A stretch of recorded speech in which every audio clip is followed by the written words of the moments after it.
सामने उपस्थित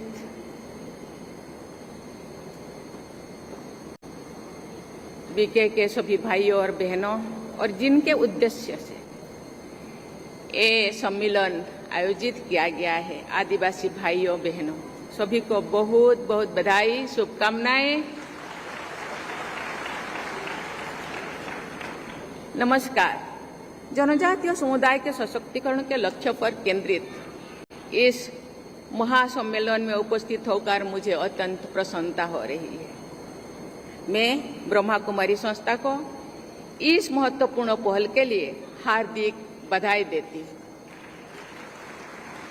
आपके संस्थान ने जो पहल की है उसका इस क्षेत्र के लिए ही नहीं, हमारे पूरा देश और संपूर्ण समाज के लिए विशेष महत्व है। मुझे पूरा विश्वास है कि इस महासम्मेलन में भविष्य के लिए ऐसे समग्र कार्य योजना बनेगी जो देश के जनजातीय समाज को राष्ट्रीय प्रगति के प्रमुख भागीदार के रूप में सशक्त करने में सहायक होगी। स्वामी विवेकानंद, महर्षि अरविंदो सहित अनेक आधुनिक भारतीय ऋषियों, समाज सुधारकों ने कहा है कि भारत समूचे विश्व को मानवीय और प्रकृति पोषक सर्वांगीण विकास की राह दिखा सकता है। इस दृष्टि से ब्रह्मा कुमारी संस्थान के प्रयास उपयोगी और प्रेरक रहा है। संस्थान में मातृशक्ति का केंद्र में रखकर अपने कार्यक्रमों और योजनाओं को आगे बढ़ाया है। इस कारण संस्था के विभिन्न संकल्पों में एक समग्र आंतरिक सूचिता है।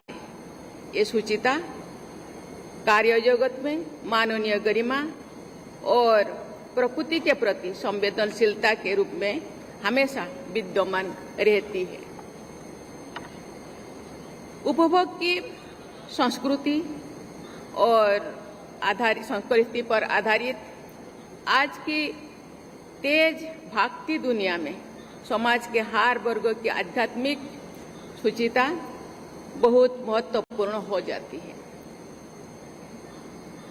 इसी के बल पर दीर्घकालीन रूप से समतापरक आचरण पद्धति और प्राकृतिक संपदाओं के प्रति संवेदनशीलता जीवन शैली विकसित की जा रही है। आज के तनाव और युद्धों से त्रस्त विश्व में इसकी आवश्यकता अतीत के किसी भी कालखंड की तुलना में और अधिक हो गई है। इसीलिए इस सम्मेलन तथा ऐसे प्रयासों का महत्व और भी बढ़ जाती है। जनजातीय समुदाय की जीवन शैली सहज रूप से ही अध्यात्मों की मूलभूत प्रेरणाओं के निकट होती है। हम जनजाति को आदिवासी कहते हैं, कोई उनको वनवासी कहते हैं। ये आदिवासी है, आदिम और आदिवासी जो सृष्टि के आरंभ से ही ये धरा पे और रहते हैं और उनके जीवन शैली ये केवल कोई आध्यात्मिकता से भरा हुआ है और सुख शांति आनंद प्रेम में जीना जानते हैं, हिंसा से दूर रहते हैं। हम जानते हैं ये आदिम काल में जैसे थे आज भी ऐसे ही है। जैसे कि गीली मिट्टी, उसको जैसे बनाओ ऐसे बनते हैं। और प्रकृति के पूजा करते हैं, लेकिन केवल प्रकृति नहीं, पंचतत्व को पूजा करते हैं। ये धरती, ये आकाश, वायु, जल, सूर्य, चंद्र, इसको पूजा करते हैं। कोई कंस्ट्रक्शन बनाने के, कोई मंदिर, कोई पूजाशाला बनाते नहीं। वो कहते हैं कि ये धरती, आप सोचिए, हम सब सोचेंगे ये धरती नहीं होता तो हम रहते, ये वायु नहीं होता तो हम सांसें लेते, ये जल नहीं होता तो हम क्या शरीर निर्वाह के लिए जो जल चाहिए वो कभी नहीं होता। धरती को क्षति पहुंचाते नहीं है। जल को भी दूषित नहीं करते। तालाबों में नहाते, नदियों में नहाते, नदी में कोई कूड़ा फेंकता नहीं, तालाबों को कोई अपरिष्कार नहीं करते, धरती को जरूरत के मुताबिक कभी चोट पहुंचाते तो उसके पहले उसको नमन करते हैं, पेड़ पौधा पूजा करते हैं, वो सही है। आज तो गैस आ गया है, लेकिन एक दिन था पेड़ से ही हम खाना बनाते थे, लेकिन सूखे पेड़ को चुनते हैं। किसी भी कारण कोई पेड़ को चोट पहुंचाते करने के लिए मजबूर हो जाते हैं तो उसके पहले उनको नमन करते हैं। सूर्य को पूजा करते हैं। आप सोचिए, सूर्य नहीं होता तो क्या होता, पेड़ पौधा नहीं होता तो ये जितने हवा परमपिता परमात्मा ने धरती पे दिए हैं वो खत्म हो जाता। आज पेड़ पौधा है इसीलिए वो रोटेट होता है। आज समुद्र नदी है इसीलिए बारिश हो रहा है, लेकिन हम क्या कर रहे हैं? इसलिए इसी दृष्टि से ये आध्यात्मिकता से आदिवासी समाज भरपूर है। फुट फुट का उनके मन में आध्यात्मिकता भरे हुए है। पेड़ पौधा में वो रहते हैं क्योंकि कभी कभी किसी आदिवासी उनको उनके वंशज, पेड़ पौधों के वंशज कहते हैं। इसीलिए, लेकिन अभी का रहन सहन जिंदगी के साथ वो थोड़ा दूर है। उनको उसी के साथ शामिल, आधुनिकता के साथ शामिल करने के लिए हमको प्रयास करना चाहिए, क्योंकि हम इंक्लूसिविटी में या समता में हम विश्वास करते हैं। 2047 विकसित भारत बनाने के लिए हम सोचे हैं, क्योंकि 100 साल स्वाधीनता के 100 साल पूर्ति हो जाएगा 2047 में।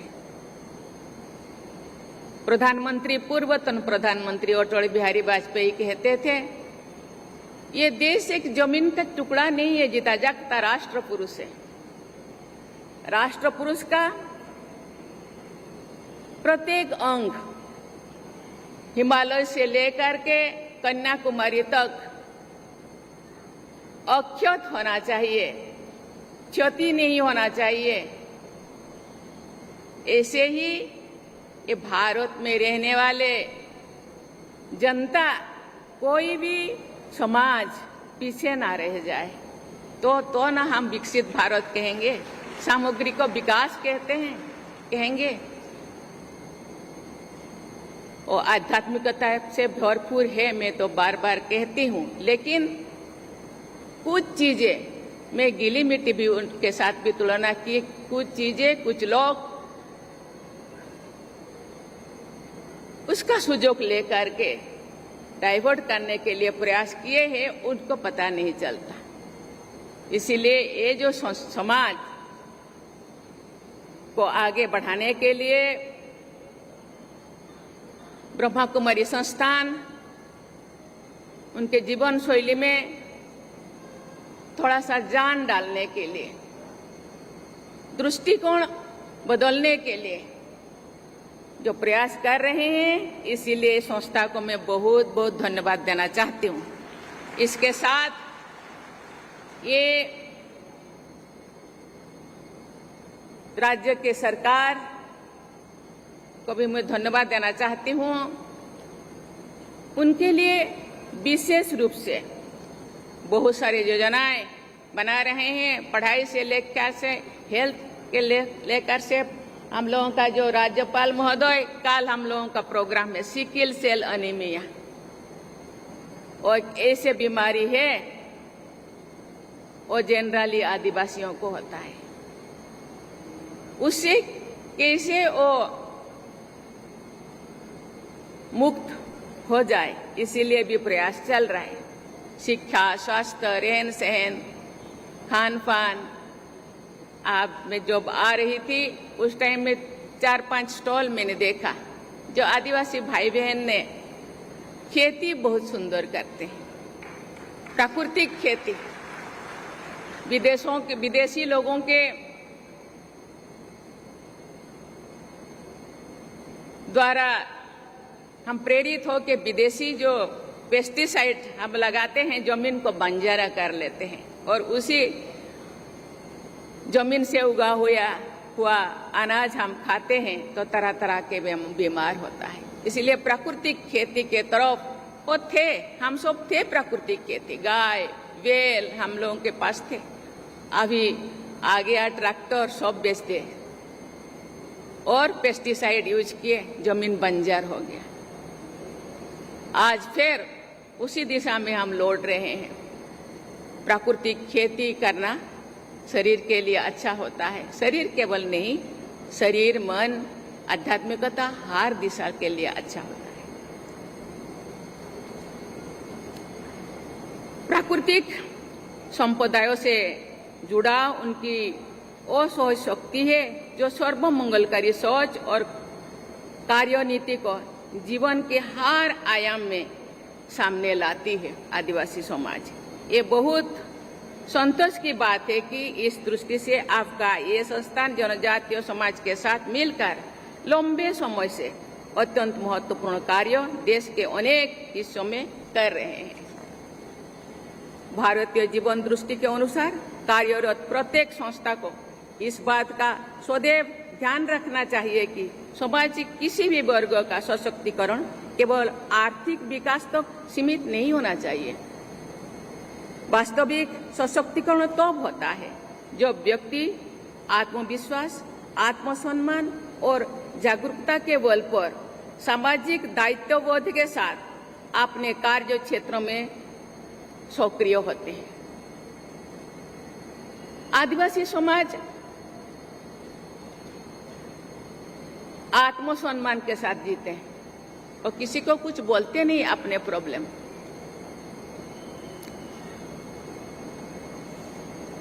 200-300 साल ब्रिटिशों ने देश को जब शासन किए, अभी भी थोड़ा थोड़ा है, उनको इसीलिए दूसरों के साथ बातें करना वो पसंद नहीं करते। कहीं वो ऐसे उनके साथ बात किया जाए जो उनका आत्मसम्मान से ठेस पहुंच जाए, इसीलिए अपने प्रॉब्लम किसी को कहते नहीं है। जो भी स्कीमें चल रहा है देश में या राज्य में, वो मेरे गांव पे या मुझे मेरे एरिया को भी दिया जाए, ये बात भी वो बोलते नहीं। वो कहते हैं जो हो रहा है तो हमारे गांव में भी एक दिन होगा, इंतजार करते हैं। धैर्यता उनके पास बहुत है क्योंकि वो शांति से रहना पसंद करते हैं। आध्यात्मिक जागृति व्यक्ति को उसकी आंतरिक शक्तियों का अनुभव कराती है और साथ ही इसे सकारात्मक सोच को जीवन के उच्च आदर्शों के साथ और जोड़ते हैं। देवियों और स्वजनों, तेजी से बदलती दुनिया में आधुनिक टेक्निक का महत्व लगातार बढ़ता जा रहा है। इसीलिए आज आवश्यकता के इस बात की है कि जनजातीय युवाओं को आधुनिक शिक्षा, कौशल विकास और डिजिटल सशक्तिकरण से जोड़े, साथ ही उनकी सांस्कृतिक पहचान और आध्यात्मिक विरासत को भी सुरक्षित रखे। विकास और संस्कृति दोनों का संतुलन ही एक सशक्त एवं समृद्ध समाज का आधार है।